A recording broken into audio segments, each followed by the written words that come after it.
नमस्कार, आपके साथ मैं हूं सुरभि शर्मा। मेरे साथ है मेरे सहयोगी करुणा शंकर। और पंजाब के किसान दिल्ली कूच करेंगे। किसानों का ए और बी प्लान है क्या? टीवी9 भारतवर्ष पर लगातार आपको बॉर्डर से आ रही एक एक तस्वीर दिखाएंगे। एक्सक्लूसिव इनपुट होगा आपके सामने, जहां पंजाब के किसान आज करेंगे दिल्ली कूच और किसानों का काफिला पंजाब हरियाणा के शंभू बॉर्डर से रवाना होगा। बॉर्डर पर हजारों ट्रैक्टर तैयार खड़े हैं। पुलिस की सख्ती से बचने के लिए किसानों ने खास इंतजाम किए हैं। आंसू गैस, पानी की बौछारों से निपटने को लेकर भी तैयारी पूरी है। ट्रैक्टर ट्रॉली में पानी की टंकियां रखी गई हैं। ड्रोन से निपटने के लिए पतंगबाजी में माहिर युवाओं को लगाया गया है और इसके साथ साथ बैरिकेडिंग से तोड़ने के लिए मशीनें लगाई गई है। उधर पुलिस ने भी तैयारी पुख्ता की गई है। अब देखना यह है किसान का काफिला दिल्ली तक पहुंचता है क्या, या फिर पुलिस उसे पहले ही रोक लेते। लेकिन आज 11 बजे शंभू बॉर्डर से आगे बढ़ने का ऐलान किया गया है। बड़ी खबर क्या है? शंभू बॉर्डर पर किसानों की बहुत बड़ी तैयारी की तस्वीरें सामने आ रही हैं। आंसू गैस से बचने के लिए मास्क पहने हुए किसान नजर आ रहे हैं। शोर से बचने के लिए हेडफोन लगाए गए हैं। ड्रोन से टक्कर लेने के लिए पतंगे तैयार की गई है किसानों की तरफ से। तो ये देखिए, पिछली बार हमने देखा था बातचीत से पहले किस तरह से आंसू गैस का जब इस्तेमाल किया गया था तो किसान भागते हुए नजर आ रहे थे। लेकिन इस बार ऐसा लग रहा है कि किसानों ने पुलिस प्रशासन की जो तैयारियां हैं किसानों को रोकने के लिए, उसके लिए अपनी तरफ से भी जवाबी तैयारियां की गई है। आप देखिए, किसान मास्क लगाए हुए नजर आ रहे हैं, आंखों पर चश्मा है और इसके साथ साथ बड़ी बड़ी मशीनें लेकर किसान शंभू बॉर्डर पर तैनात है। और इसके साथ साथ ड्रोन के लिए पतंग भी तैयार की गई, यानी कि ड्रोन का मुकाबला जो किसान है वो पतंग से करेंगे। इस तरह से जो तैयारियां हैं वो शंभू बॉर्डर पर सामने आ रही। दो तस्वीरें आप देखिए, कैसे मास्क और चश्मा पहने हुए किसान नजर आ रहे हैं ताकि किसी तरह से टीयर शेल से खुद को बचाया जा सके। और ड्रोन के लिए पतंग तैयार की गई है। हेडफोन, शोर से बचने के लिए किसानों के पास हेडफोन है। और दिल्ली कूच के लिए ट्रैक्टर की लंबी कतार को लेकर खबर अब आपके सामने, जहां सिंघू बॉर्डर पर सैकड़ों ट्रैक्टर तैयार हैं। किसान पीछे हटने को तैयार नहीं है और यही वजह है कि अब किसानों ने अपने स्तर पर जिस तरीके की तैयारी की है उसकी ये पहली तस्वीर आपके सामने। सिंघू बॉर्डर पर सैकड़ों ट्रैक्टर तैयार बताए जा रहे हैं। और साथ ही किसानों की दिल्ली कूच को देखते हुए तैयारी में देखिए किस तरीके से मास्क पहनते नजर आ रहे हैं किसान, किस तरीके से सेफ्टी ग्लासेस उन्होंने लगा रखे हैं। और ये देखिए तस्वीरें जहां ट्रैक्टर की लंबी कतार दिल्ली कूच के लिए नजर आई। ये ट्रैक्टर हैं, करीब 1000 से ज़्यादा ट्रैक्टर हैं जो कि इस वक्त फतेहगढ़ साहिब से निकले हैं। हालांकि इनके सामने पहली चुनौती होगी शंभू बॉर्डर को पार करना, क्योंकि वहां पर हरियाणा पुलिस ने 7 लेयर के बैरिकेड लगाए हैं, लोहे की कीले, सरिये लगाए गए हैं। पुलिस वहां पर तैयार है आंसू गैस के गोले लेकर। मॉक ड्रिल लगातार पिछले कुछ दिनों से इन्हीं किसानों को रोकने के लिए की जा रही है। लेकिन किसान पूरी तैयारी के साथ इस वक्त देखिए ट्रैक्टर ट्रॉलियों का पूरा काफिला है। दूर दूर तक एक लंबा यहाँ पर जाम लगा है। ट्रैक्टर ट्रॉलियाँ लगातार आगे बढ़ रही हैं। शंभू बॉर्डर को कैसे पार करके हरियाणा में दाखिल होंगे, किसानों का कहना है कि वो मौके पर ही तय करेंगे कि वो आगे क्या करने जा रहे हैं। आप देखिए, ट्रैक्टर ट्रॉलियों को एक कमरे जैसा रूप दे रखा है। उसके अंदर राशन है, रहने का सामान है, फ़ोन चार्जिंग करने की व्यवस्था है। तो पूरी तैयारी के साथ किसान आगे बढ़ रहे हैं। तो देखिए आप, मोहित मल्होत्रा की रिपोर्ट आप देख रहे थे। पंजाब की तरफ से कितना हैवी मूवमेंट किसानों की तरफ से हो रहा है। और 11 बजे का ऐलान किया गया है दिल्ली कूच के लिए, यानी 2 घंटे का वक्त बचा हुआ है। अभिजीत इस वक्त हमारे साथ गाजीपुर बॉर्डर से जुड़े हुए हैं। अभिजीत, जरा बताइए, क्योंकि शंभू बॉर्डर से जो किसान है उन्होंने 11 बजे का ऐलान किया, यानी 2 घंटे का वक्त बचा है। आप इस वक्त गाजीपुर बॉर्डर पर है, क्या यहां पर भी कोई हलचल देखने को मिल सकती है?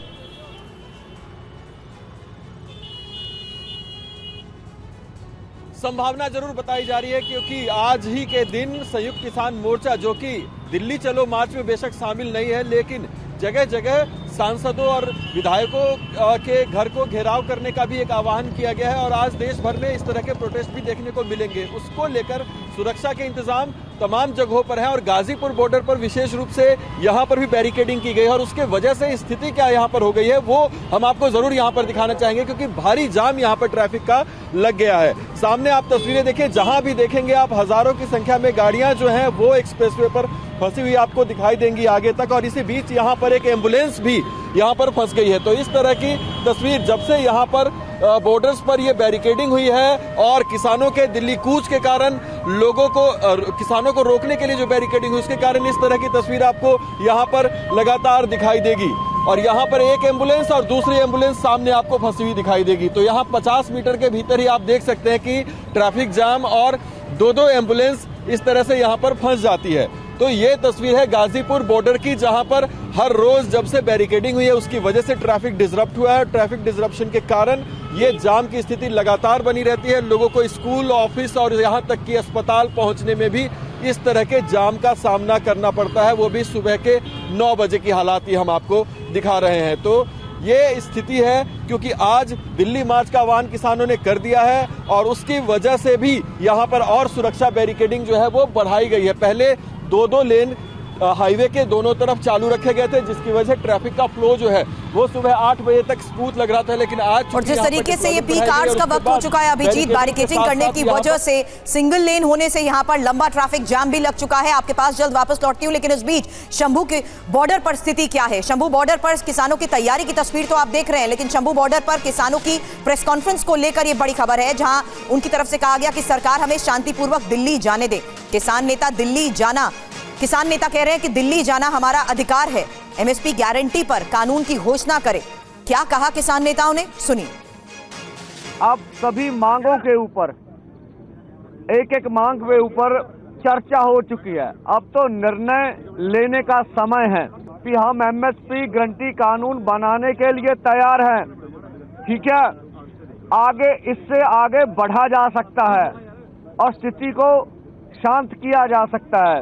जो हमें नजर आ रहा है, यहाँ एक एक माँ का एक एक बेटा है।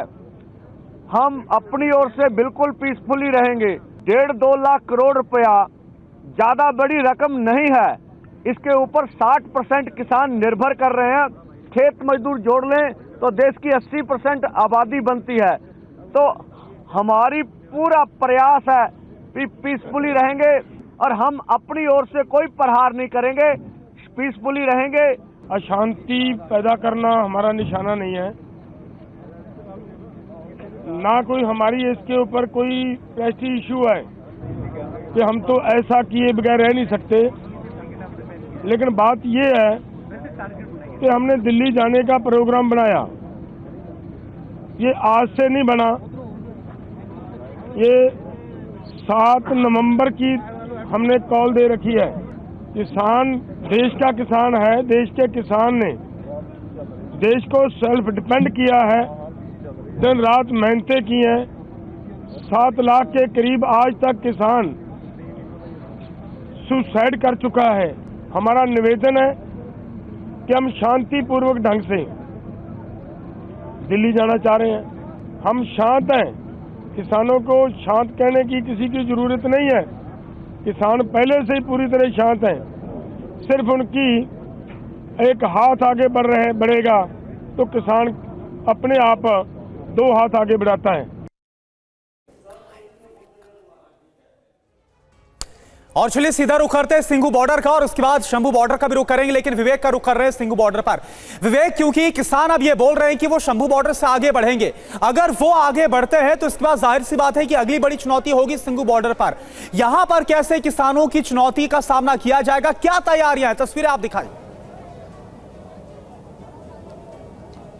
देखिए, किसान किसी भी तरह से दिल्ली की सीमा में दाखिल ना हो सके, इसको देखते हुए सिंघू बॉर्डर के ऊपर सुरक्षा के कड़े इंतजाम किए गए हैं। सबसे पहले लेयर की सुरक्षा व्यवस्था, आपको आरएएफ के जवान नजर आएंगे, शील्ड इनके हाथ में, बुलेट प्रूफ जैकेट पहनी हुई है, हेलमेट पहने हुए और साथ ही रेस्पिरेटर जो है वो भी पहना हुआ है। रेस्पिरेटर का अर्थ यह है कि अगर मान लीजिए कि आंसू गैस के गोलों का इस्तेमाल जब इनको करना पड़ेगा तो किसी भी तरह की परेशानी, इनकी आंखों में जलन ना हो या फिर मुंह में कोई खराश ना हो, उसको लेकर रेस्पिरेटर जो है वो लगाया जाता है। तो आरएएफ की टुकड़ी जो है वो आपको यहाँ पर तैनात नजर आएगी। उसके साथ ही यहाँ पर दिल्ली पुलिस के जवान जो है वो भी मौजूद है और साथ ही आरएएफ के साथ साथ पैरामिलिट्री फोर्सेस के अन्य जवान जो है वो भी मौजूद है, यानी कि सीआरपीएफ के जवानों को भी यहाँ पे तैनात किया गया है। आप देख सकते हैं कि कई लेयर की यहाँ पर सुरक्षा व्यवस्था कड़ी की गई है। दिल्ली पुलिस के जवान आपको तैनात यहाँ पे नजर आएंगे, आरएएफ के जवान मौजूद है, पैरामिलिट्री फोर्सेस में बात करें तो सीआरपीएफ के जवान भी यहाँ पे मौजूद है। सीसीटीवी कैमरे की मदद से जगह जगह पर निगरानी रखी जा रही है, साथ ही ड्रोन के माध्यम से भी यहाँ पर निगरानी रखी जा रही है। कई लेयर की सुरक्षा व्यवस्था यहाँ पे की गई है। सबसे पहले लेयर की अगर बात करें तो आपको यहाँ पे आरएएफ के जवान नजर आएंगे, साथ ही यहाँ पर आपको दिल्ली पुलिस के जवान नजर आएंगे। उसके आगे अगर मैं लेके चलूँ तो आपको यहाँ पर यहाँ पर सीमेंट का बड़ा बैरिकेड नजर आएगा, जिस पर कटीली तारें लगी हुई है और इन्हें मजबूत करने के लिए इनके बीच में कंक्रीट भरी गई है। तो ये दूसरे लेयर की सुरक्षा व्यवस्था है। उसके आगे की बात करें तो आपको यहाँ पर लोहे का बैरिकेड नजर आएगा, उसके ऊपर भी कटीली तारें लगाई गई है। उसके आगे अगर लेकर चलूं तो वहां पर वज्र वाहन जो है वो आरएएफ का तैनात किया गया है। तो कई लेयर की सुरक्षा व्यवस्था यहाँ पे की गई है। यहाँ पर बड़े बड़े कंटेनर्स लगाए गए हैं। ऊपर से इंतजामों के तहत जो तैयारी किसानों की है उसके बारे में सीधा मैं सवाल करूंगी मोहित, क्योंकि शंभू बॉर्डर पर आप मौजूद हैं। एक बार फिर से मीडिया से मुखातिब होते हुए शांतिपूर्ण बातचीत की बात तो कही गई, लेकिन रुकने को तैयार नहीं है। यही वजह है गैस मास्क, हेड गियर्स, यहां तक कि प्रोटेक्शन ग्लासेस के साथ आज वो सड़क पर डटे हुए हैं।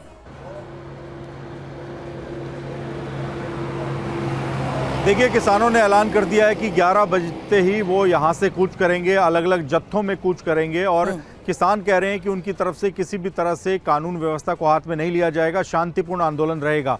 देखिए, मैं आपको दिखाना चाहूँगा शंभू बॉर्डर पर जहाँ भी जिस भी रास्ते पर आप जाएंगे इसी तरह से ट्रैक्टर ट्रॉलियाँ तैयार हैं।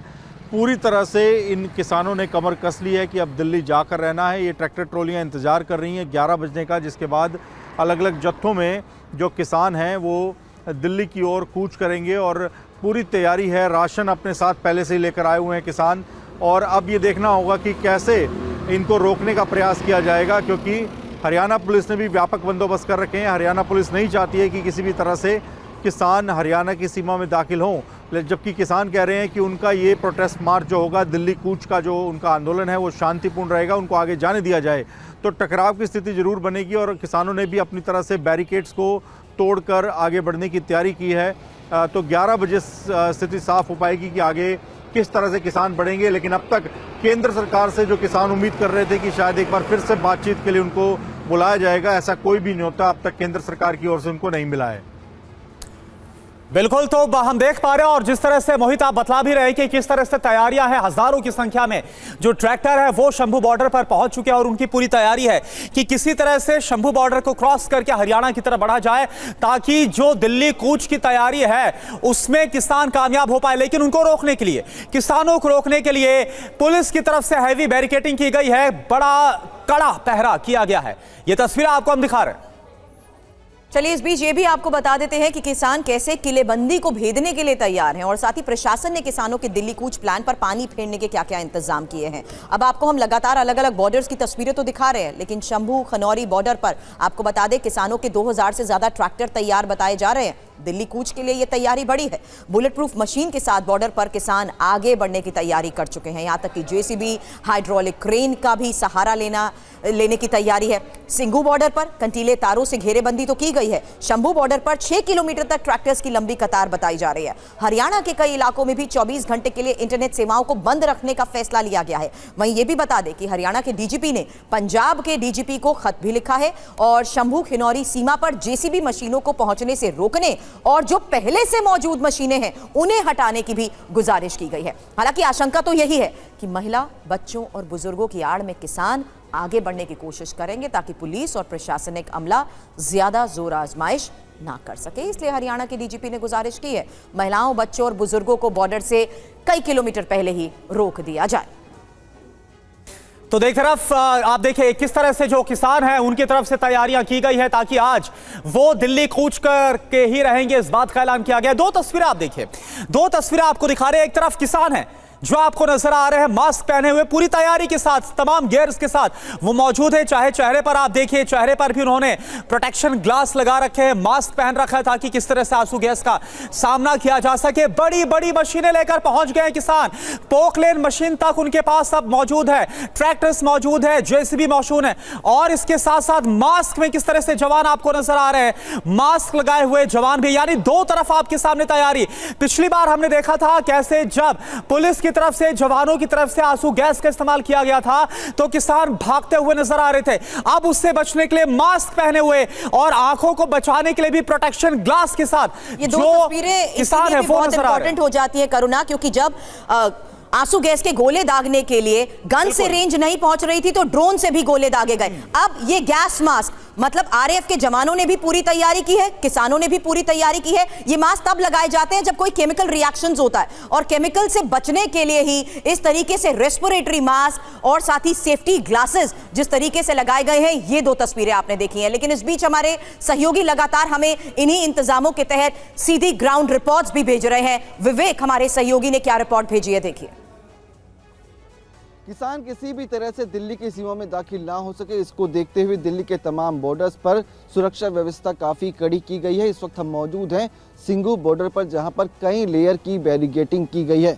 पहले लेयर की बात करें तो आपको यहां पे करीब 6 फुट का सीमेंट का बैरिकेड लगा हुआ नजर आएगा, जिस पर कटीली तारें लगाई गई है, और इन बैरिकेड को मजबूत करने के लिए बीच में कंक्रीट भरी गई है। 2 बैरिकेडों को मिलाकर उसके बीच में कंक्रीट भरी गई है, जिसके चलते ये बैरिकेड और मजबूत हो जाए और ट्रैक्टर द्वारा इसे हिलाना आसान ना हो सके। दूसरे लेयर की बात करें तो आपको यहाँ भी सीमेंट का बड़ा बैरिकेड नजर आएगा और उसके ठीक बीचों बीच कंक्रीट भरी हुई आपको नजर आएगी। ये दूसरे लेयर की तस्वीरें हैं। और तीसरे लेयर की अगर हम बात करें तो आपको यहाँ पर सीमेंट का छोटा बैरिकेड लगा हुआ नजर आएगा, जिसमें कटीली तारें ऊपर लगाई गई हैं। उसके ठीक आगे आपको अगर चौथे लेयर की बात करें तो यहाँ पर आपको लोहे का बैरिकेड नजर आएगा, जिसके ऊपर कटीली तारें लगाई गई है। करीब 100 से ज़्यादा ये लोहे के बैरिकेड यहाँ पर लगाए गए हैं। उसके ठीक आगे अगर बात करें तो वहाँ पर दिल्ली पुलिस और आरएएफ के जवानों का वज्र वाहन भी तैनात किया गया है। 5वीं लेयर की सुरक्षा व्यवस्था की गई है।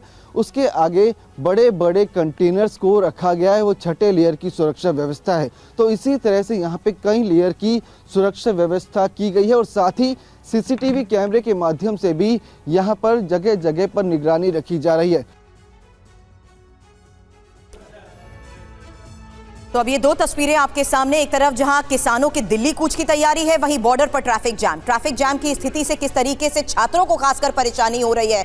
परीक्षाओं का समय चल रहा है, एजुकेशन सेंटर, स्कूल में एग्जामिनेशन सेंटर तक पहुंचने की जद्दोजहद के बीच स्टूडेंट्स की परेशानी जो इस ट्रैफिक जाम में घंटों से फंसे हुए हैं, उसके बारे में भी हमारे सहयोगी हमें इनपुट दे रहे हैं। वहीं एम्बुलेंस कई देर तक फंसी रही, किसी तरीके से उसे एक रूट दिया गया। अभिजीत हमारे सहयोगी जिन्होंने ये तस्वीरें भेजी हैं, और ये सवाल इसलिए भी क्योंकि किसानों की इसी तैयारी को देखते हुए जो सुरक्षा इंतजामात हैं, आम लोग इसमें सफर कर रहे हैं। अभिजीत, जहां पर एम्बुलेंस फंसी हुई है, स्टूडेंट्स के लिए देरी हो रही है एग्जामिनेशन सेंटर तक पहुंचने में भी।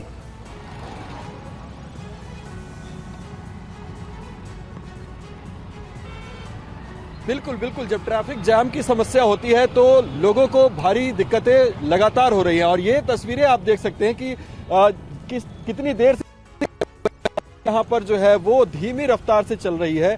लोग अपने ऑफिस के लिए निकले, लोग अपने जो बच्चे हैं वो स्कूल छोड़ने के लिए निकले, लेकिन स्थिति यहाँ पर क्या है, स्थिति देखिए तो बिल्कुल रफ्तार थमी हुई। और लगभग ये 1 से 2 किलोमीटर आगे तक भी, जहाँ से फ्लाईओवर शुरू होता है, आमतौर पर ये एलिवेटेड रोड्स लोग क्यों लेते हैं, ताकि वो जल्दी और समय से पहुंच सके। लेकिन आज यहाँ पर हालात ये हैं कि तमाम जगहों पर परीक्षा का समय है, लोग अपने काम पर जाना चाहते हैं, और इस तरह से हजारों लोग प्रभावित हो रहे हैं सिर्फ इस कारण से क्योंकि किसान अपने जिद पर अड़े हुए हैं। सरकार उनको मनाने की कोशिश कर रही है, उनको दिल्ली में प्रवेश करके किसी भी तरह के लॉ एंड ऑर्डर सिचुएशन ना हो जाए, इसको लेकर ये प्रिकॉशनरी इंतजाम जो किए गए हैं, और उसकी वजह से ही लोगों को परेशानियां भी हो रही हैं। तो ये तस्वीरें लगातार यहाँ पर दिखाई देती हैं, और ये एक दिन की बात नहीं है। जिस दिन से ये इंतजाम शुरू हुए हैं उस दिन से लगातार यही स्थिति बनी हुई है। जितने भी लोगों से हम बातचीत करते हैं उनका यही कहना होता है कि उन्हें भारी परेशानियां भी हो रही हैं। तो जब आंदोलन की बात होती है तो उनका कहना है कि पिछली बार उन्होंने किसान आंदोलन का समर्थन जरूर किया था, लेकिन इस बार उनको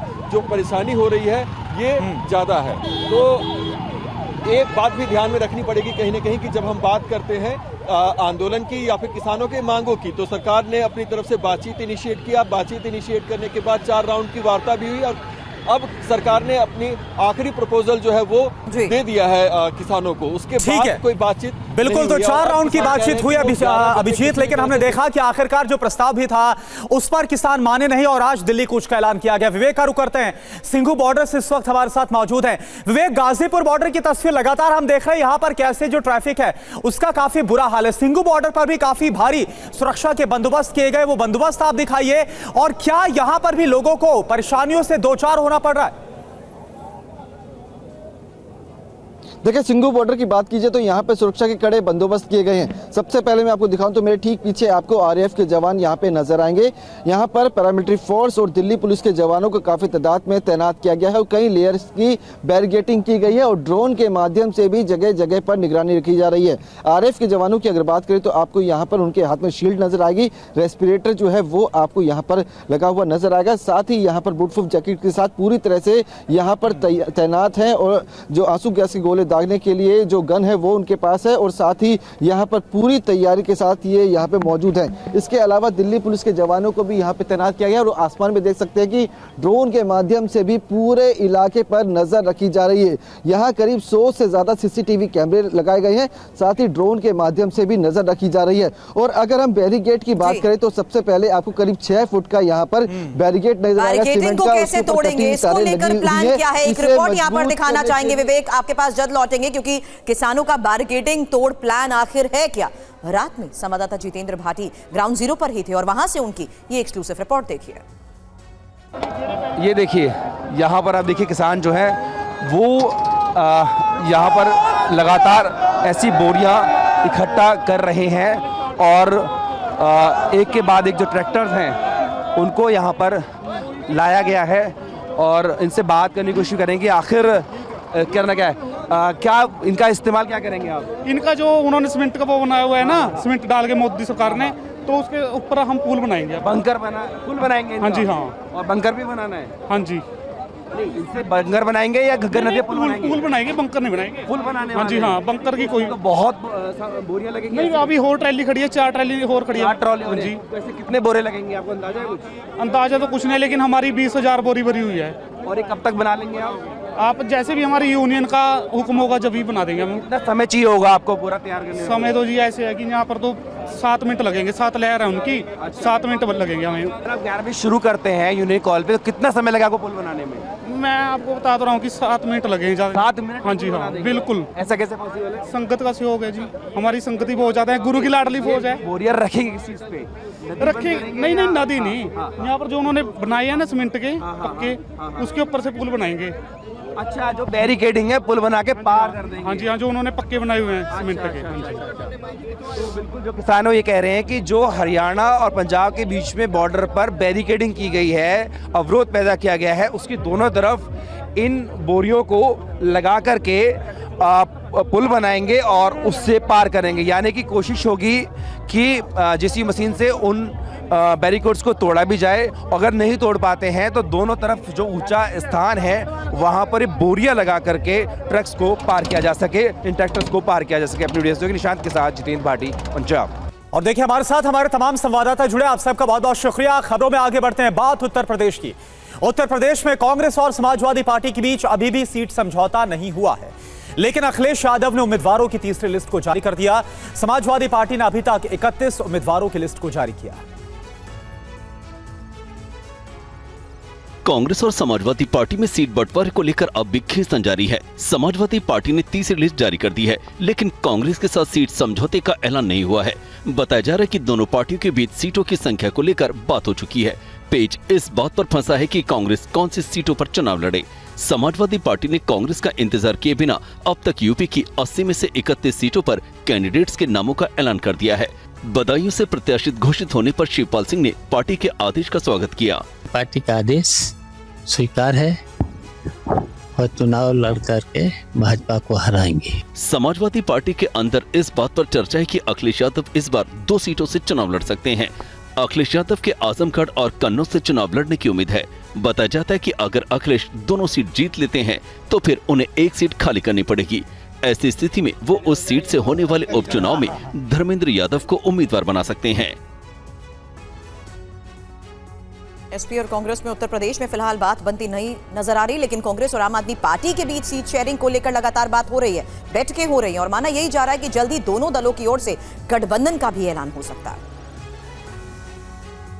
लोकसभा चुनाव के लिए कांग्रेस और आम आदमी पार्टी के बीच बातचीत आखिरी दौर में है। दोनों दलों के बीच दिल्ली, पंजाब के अलावा दूसरे राज्यों में भी गठबंधन को लेकर बातचीत चल रही है। दिल्ली के सीएम और आप के राष्ट्रीय संयोजक अरविंद केजरीवाल ने भी गठबंधन को लेकर साफ संकेत दिए।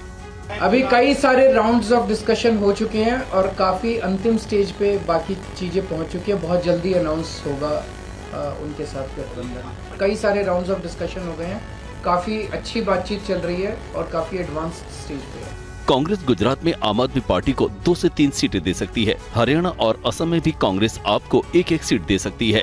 गोवा में आम आदमी पार्टी साउथ गोवा सीट मांग रही है, लेकिन कांग्रेस ने साउथ गोवा सीट पर सिटिंग सांसद होने की वजह से ये सीट देने से इनकार कर दिया है। कांग्रेस दिल्ली में 3 सीटें चाहती है, लेकिन आम आदमी पार्टी 2 सीटें देने को तैयार है। वहीं पंजाब को लेकर दोनों दलों का फैसला है कि आपसी सहमति से पंजाब में अलग चुनाव लड़ेंगे, जिससे बीजेपी को विपक्ष का भी स्पेस न मिले। इधर बिहार की बात की जाए तो तेजस्वी यादव मिशन 2024 में जुट गए। तेजस्वी रथ पर सवार होकर जन विश्वास यात्रा पर निकल पड़े हैं। चुनाव में जीत के लिए तेजस्वी ने नया फॉर्मूला भी तैयार किया है। क्या है वो फॉर्मूला, दिखाते हैं आपको। नीतीश कुमार के पलटने के बाद अब तेजस्वी यादव क्रांति रथ लिए बिहार के चुनावी मैदान में उतर चुके हैं। नरेंद्र मोदी और चाचा नीतीश कुमार की जोड़ी को पटकनी देने के लिए तेजस्वी जन विश्वास यात्रा पर निकल पड़े हैं। इस बार तेजस्वी सिर्फ माई समीकरण के साथ मैदान में नहीं उतरे, बल्कि बाप समीकरण को साधने में लगे हैं। एनवाई की पार्टी है, हम कहना चाहते हैं माई के साथ साथ बाप की भी पार्टी है। तेजस्वी यादव ने बाप का मतलब भी बताया। ए से आगे आबादी और पी से पुअर बता गरीब। अब तेजस्वी यादव माई के साथ बाप BAAP समीकरण के सहारे चुनावी बिसात बिछा रहे हैं। हम लोग जोड़ने वाले लोग हैं, हम लोग तोड़ने वाले नहीं हैं। हम लोग प्यार की बात करते हैं, एकता की बात करते हैं, लेकिन भाजपा वाला लोग तोड़ना चाहता है। प्रधानमंत्री नरेंद्र मोदी आज रायसीना डायलॉग का उद्घाटन करेंगे। ग्रीस के प्रधानमंत्री कायरियाकोस मित्सोताकिस चीफ गेस्ट के तौर पर मौजूद रहेंगे। 3 दिनों तक चलने वाले रायसीना डायलॉग कार्यक्रम का आयोजन विदेश मंत्रालय और ऑब्जर्वर रिसर्च फाउंडेशन की तरफ से किया जा रहा है। रायसीना डायलॉग में 100 से अधिक देशों के प्रतिनिधि भाग लेंगे। रायसीना डायलॉग भारत का प्रमुख डिफेंस डायलॉग है, जिसमें जियोपॉलिटिकल स्थितियों पर चर्चा की जाती है। इसमें दुनिया के प्रमुख देशों की सरकार के प्रमुख, पूर्व राष्ट्राध्यक्षों, सैन्य कमांडर और रक्षा विशेषज्ञों को आमंत्रित किया जाता है और सामयिक मुद्दों पर चर्चा कर उसका हल निकालने की कोशिश की जाती है। ये पहला मौका होगा जब ग्रीस और आर्मेनिया के उच्च स्तरीय प्रतिनिधि नई दिल्ली में होंगे। ये दोनों वो देश हैं जिनकी तुर्की के साथ बहुत ही तल्ख रिश्ते हैं और इन दोनों के साथ हाल ही में भारत के संबंधों को मजबूत बनाने का सिलसिला शुरू हुआ है। इसे भारत की तरफ से तुर्की को कूटनीतिक संकेत देने की कोशिश के तौर पर देखा जा रहा है। रायसीना डायलॉग का ये 9वां साल है।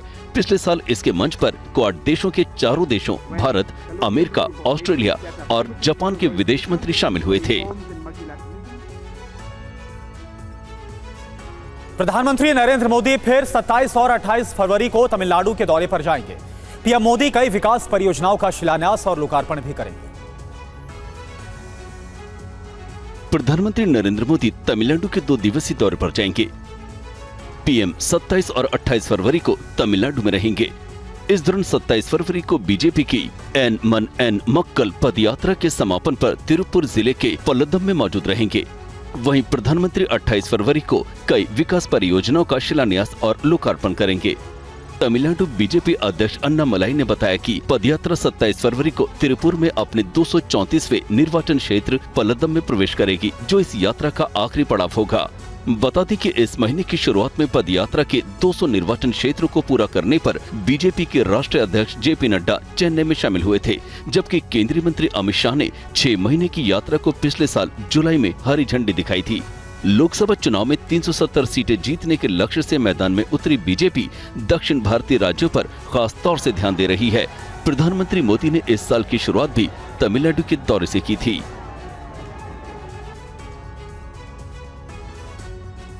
पुणे पुलिस की क्राइम ब्रांच टीम ने नशे के खिलाफ बड़ी कार्रवाई की। क्राइम ब्रांच की टीम ने 2 दिन में 600 किलो से ज्यादा के ड्रग्स जब्त किए। पिछले 2 दिनों से पुणे पुलिस क्राइम ब्रांच की टीम नशे के खिलाफ लगातार छापेमारी अभियान चला रही है। इस छापेमारी में पुणे क्राइम ब्रांच की टीम को बड़ी सफलता हाथ लगी है। छापेमारी अभियान चलाकर क्राइम ब्रांच की टीम ने 1100 करोड़ रुपए की 600 किलो से ज्यादा ड्रग्स को जब्त किया। इस प्रकरण में 600 किलो के आसपास एमडी, जिसकी मार्केट वैल्यू अप्रोक्सीमेटली 1100 करोड़ है, वो अभी तक रिकवर की जा चुकी है। आगे भी इसकी जो भी अपवर्ड और डाउनवर्ड लिंकेजेस है उसको हम अनर्थ करने की पूरी तरीके से प्रयत्न करें। हमारी टीम्स प्री पोजिशन्ड है, जो भी अपवर्ड और डाउनवर्ड लिंकेजेस इसमें सामने आएगी उसके अकॉर्डिंगली ऑपरेशन इस मैटर में किया जाएगा। इतनी बड़ी मात्रा में नशीले पदार्थ के पकड़े जाने पर पुलिस विभाग ने इसमें अंतर्राष्ट्रीय तस्करों का हाथ होने की भी आशंका जताई है। वहीं क्राइम ब्रांच की टीम द्वारा की गई ये कार्रवाई नशे के खिलाफ पुलिस की बड़ी सफलता मानी जा रही है। क्राइम ब्रांच ने सोमवार को 3 ड्रग तस्करों को गिरफ्तार किया और उनके कब्जे से करीब 3.5 करोड़ की ड्रग्स जब्त की। इधर विशाखापट्टनम में नौसेना का मिलन 24 अभ्यास चल रहा है। इसमें 50 से ज्यादा देशों के नौसेना हिस्सा ले रहे हैं और अभ्यास के दौरान जवानों ने हैरत अंगेज करतब भी दिखाया। ये तस्वीरें 51 देशों के महामिलन, महाअभ्यास, महातैयारी की हैं। विशाखापट्टनम के पास समंदर में चल रहे सबसे बड़े सैन्य अभ्यास का नाम है मिलन 24, जहां भारतीय नौसेना के दोनों एयरक्राफ्ट कैरियर आईएनएस विक्रांत और आईएनएस विक्रमादित्य पहली बार एक साथ शामिल हो रहे हैं। इस अभ्यास में समंदर का एक और महाबली है जो अपनी ताकत दिखा रहा है। नाम है आईएनएस मुंबई। ये एक गाइडेड मिसाइल जंगी जहाज है। आईएनएस मुंबई की भूमिका बहुत अहम है। वहीं इस अभ्यास में एक अहम रोल निभा रही है एससीआई सबरमती वेसल, जो खास तौर से डिजाइन की गई है। समुद्र में किसी भी तरह के ऑपरेशन को अंजाम देने के लिए तैयार है। इंडियन नेवी ने अपने रेस्क्यू सिस्टम को मतलब इसके ऊपर बिठाया है, इनबिल्ड करा है, और इससे हम सारे रेस्क्यू ऑपरेशंस कर सकते हैं। मिलन 24 अभ्यास में 51 देशों की नौसेना शामिल है, जिनमें 35 प्रमुख वॉरशिप और 50 एयरक्राफ्ट मिलन 24 में शामिल होने भारत पहुंच चुके हैं। मिलन 24 का ये 12वां एडिशन है जो 27 फरवरी तक चलेगा। और भारतीय नौसेना का दम दुनिया देख रही है। 50 देशों के साथ समंदर में भारत की शक्ति देखकर दहल जाएगा। देखिए हमारी संवाददाता अंजुम निर्वाण की ये रिपोर्ट। इंडियन नेवी की सबसे बड़ी एक्सरसाइज शुरू हो रही है। ये एक वॉर एक्सरसाइज है जिसमें दुनिया भर के देश जो है वो हिस्सा ले रहे हैं। हमारी वॉरशिप, हमारे जो एयरक्राफ्ट कैरियर हैं यानी कि आईएनएस विक्रांत और आईएनएस विक्रमादित्य भी इसमें हिस्सा ले रहे हैं। और इसके अलावा हमारी करीब बहुत सारी जो वॉरशिप्स हैं वो भी इसका हिस्सा बनी है। इस वक्त मेरे पीछे ठीक जो आप ये वॉरशिप देख रहे हैं ये आईएनएस दिल्ली है। ये भी इस वॉरशिप का हिस्सा है, यानी कि बेहद घातक worship INS Mumbai 3rd Delhi class guided missile destroyer है। और ये इंडियन नेवी इसे यूज़ कर रही है और इसका निर्माण जो है मझगांव डॉकयार्ड के द्वारा बनाया गया है और इसका नाम मुंबई सिटी के ऊपर रखा गया है। 95 में इसे लॉन्च किया गया था और 2001 से ही ये इस्तेमाल में ली जा रही है। एक ऐसी डिस्ट्रॉयर जो कि दुश्मन के ड्रोन्स को टारगेट कर सकती है, दुश्मन के एयरक्राफ्ट को ध्वस्त कर सकती है।